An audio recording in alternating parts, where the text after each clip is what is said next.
ಆ ಸೌಂದರ್ಯ ಲೋಕದಿಂದ ಜಾರಿದೆ, ನಿನ್ನ ನೋಡೋಕೆ 100 ಕಣ್ಣು ಸಾಲದೆ.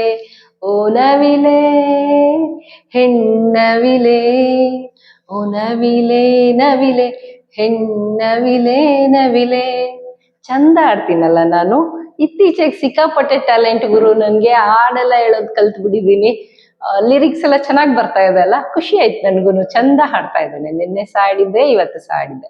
ಸರಿ, ಇವತ್ತು ಧಾರಾವಾಹಿಯ ಮುಂದಿನ ಭಾಗಕ್ಕೆ ಬಂದೇ ಬಿಡೋಣ. ನಿನ್ನೆ ಏನಾಗಿತ್ತು ಎಲ್ರು ನೋಡ್ಕೊಂಡು ಬಂದಿದ್ದೀರಾ ಅನ್ಕೊಂತೀನಿ. ಯಾರೆಲ್ಲ ನೋಡಿಲ್ಲ ಎಲ್ರೂ ಹೋಗಿ ಬೊಗ್ಗಿಗೆ ಸದಾ ಸುಗ್ಗಿ, ಮೇಕಪ್ ಹಾಕಿದ ಅಂದಿ, ಈ ಎಲ್ಲವನ್ನ ಈ 2 ಎಪಿಸೋಡನ್ನ ನೋಡ್ಕೊಂಡು ಬಂದ್ರೆ ಈ 3ನೇ ಎಪಿಸೋಡು ತುಂಬಾ ಚಂದಕ್ಕೆ ಕನೆಕ್ಟ್ ಆಗ್ತದೆ ನಿಮ್ಗೆ ಅಂತ ಹೇಳ್ತೇನೆ.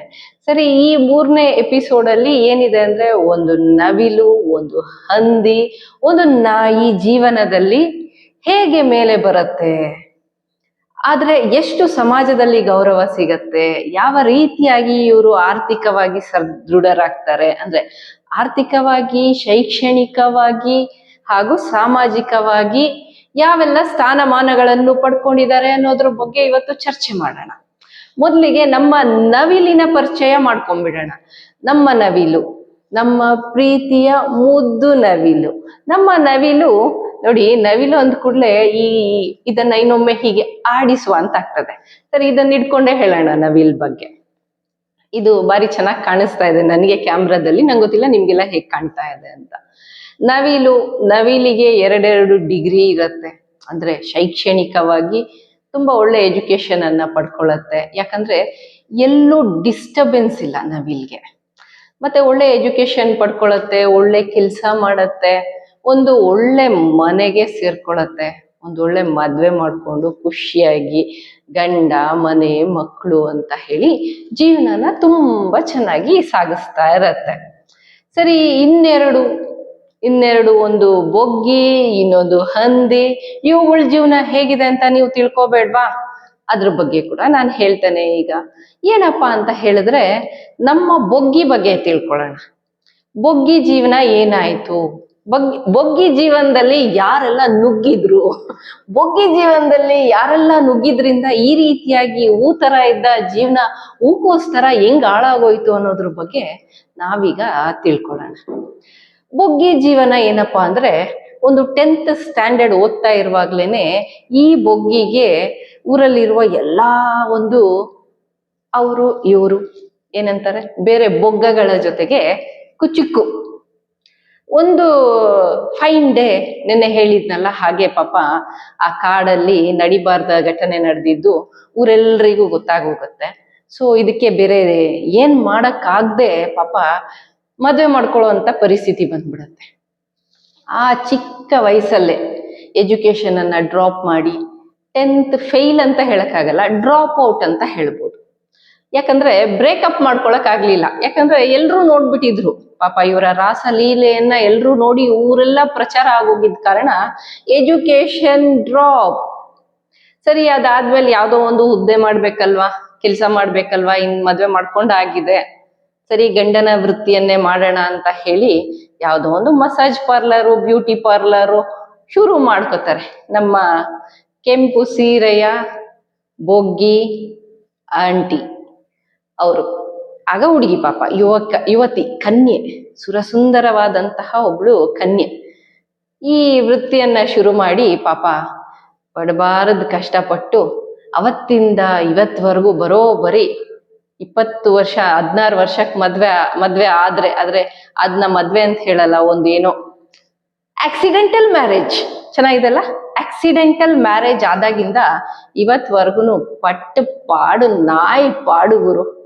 ಅದಕ್ಕೆ ಎಲ್ಲರೂ ಬೊಗ್ಗಿಗೆ ಸದಾ ಸುಗ್ಗಿ ಅಂತ ಹೇಳಿ ಅಲ್ಲೆಲ್ಲ ಕರೀತಾ ಇರ್ತಾರೆ. ನಮಗೆ ಆ ಸುದ್ದಿ ಬೇಡ.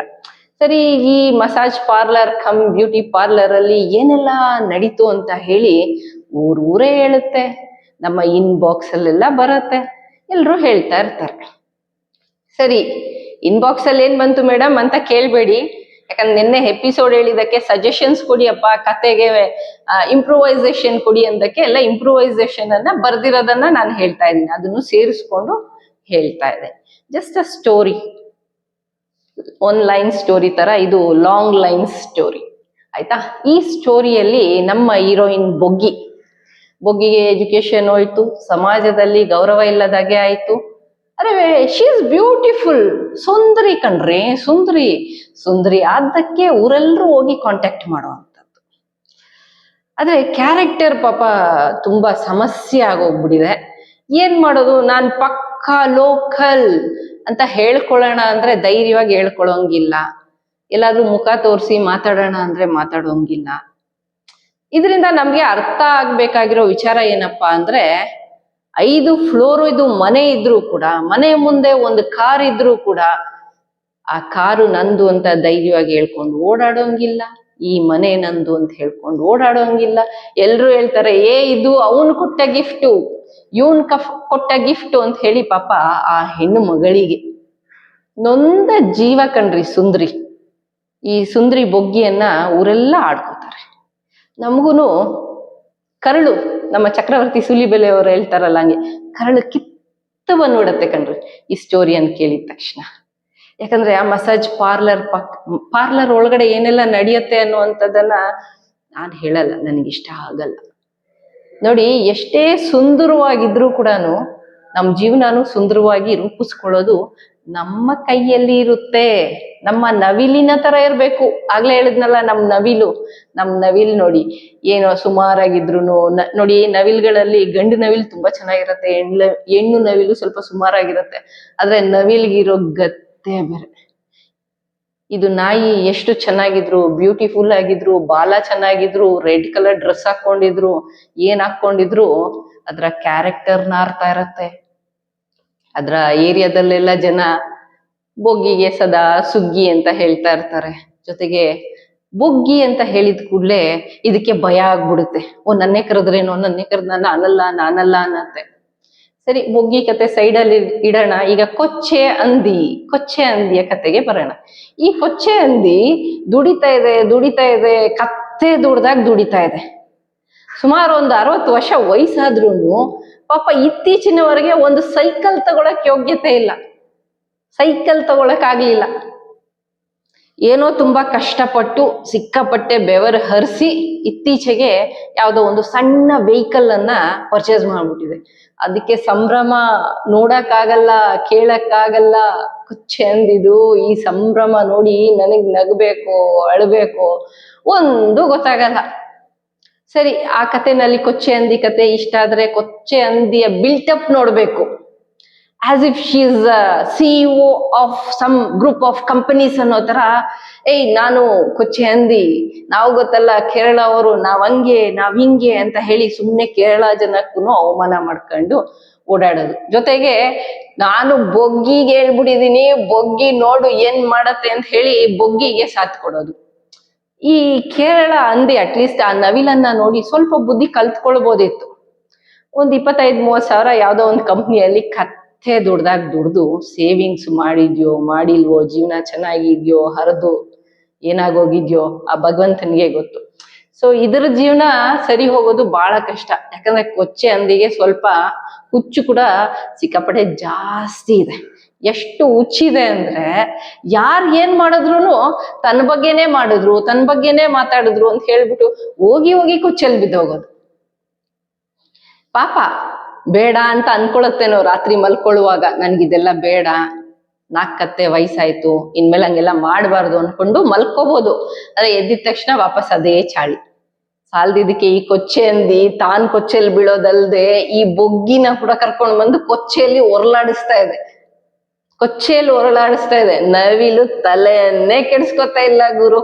ನವಿಲು ಖುಷಿಯಾಗಿ ಓ ನವಿಲೇ ಹೆಣ್ಣವಿಲೇ ಅಂತ ಜಾಲಿ ಆಗಿದೆ. ಸರಿ, ಈ ಸ್ಟೋರಿ ಎಪಿಸೋಡು ಇವತ್ತಿಗೆ ಎಂಡ್ ಮಾಡೋಣ. ನಾಳೆ ಹೊಸ ಎಪಿಸೋಡ್ ಮಾಡೋಣ, ನಾಡಿದ್ದು ಇನ್ನೊಂದು ಮಾಡೋಣ. ಚೆನ್ನಾಗಿ ಮಾಡೋಣ. ಆರ್ಥಿಕವಾಗಿ, ಸಾಮಾಜಿಕವಾಗಿ, ಶೈಕ್ಷಣಿಕವಾಗಿ ಗಟ್ಟಿಯಾಗಿದ್ರೆ, ಇಲ್ಲಿ ಬುದ್ಧಿ ಇದ್ರೆ, ಮೊಣಕಾಲಲ್ಲಿ ಬುದ್ಧಿ ಇರೋರ್ ತರ ವರ್ತನೆ ಮಾಡಲ್ಲ. ನಿಮ್ಮ ಸೌಂದರ್ಯ ಇಲ್ಲೂ ಇರ್ಬೇಕು,